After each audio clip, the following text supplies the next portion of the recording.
Il y avait aussi d'autres barques avec lui. Marc chapitre 4, verset 36.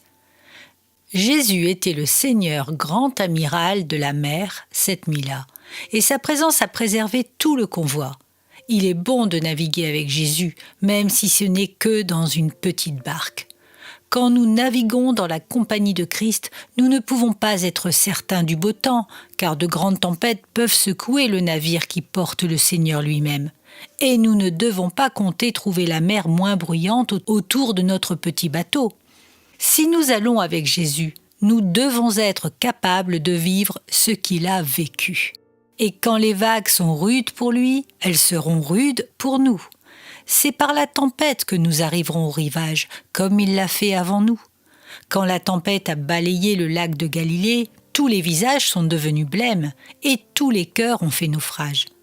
Quand toute aide de la créature était inutile, le Sauveur qui sommeillait s'est levé et par un simple mot a transformé l'émeute de la tempête en calme le plus profond. Alors les petites barques se sont mises au repos aussi bien que celles qui transportaient le Seigneur. Jésus est l'astre de la mer. Et bien qu'il y ait de la peine sur la mer, quand Jésus vient sur elle, il y a également de la joie. Puissent nos cœurs faire de Jésus leur ancre, leur gouvernail, leur phare, leur bateau de sauvetage et leur port. Son Église est le vaisseau amiral. Participons à ses mouvements et aidons ses officiers par notre présence. Jésus est celui sur qui nos yeux doivent être fixés. Suivons-le dans ses veilles, observons ses signaux et n'ayons jamais peur, même dans un orage de grêle. Aucun bateau du convoi ne fera naufrage.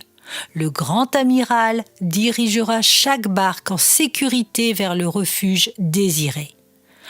Par la foi, nous partirons pour une autre croisière et nous voguerons avec Jésus sur une mer de tribulation.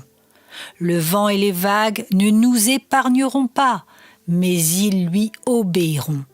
Et donc, quelles que soient les bourrasques qui pourront nous entourer, nous ressentirons en nous un calme béni. Il est toujours au centre de la compagnie qui est battue par la tempête. Réjouissons-nous en lui, son navire a atteint le port et il en sera de même des nôtres.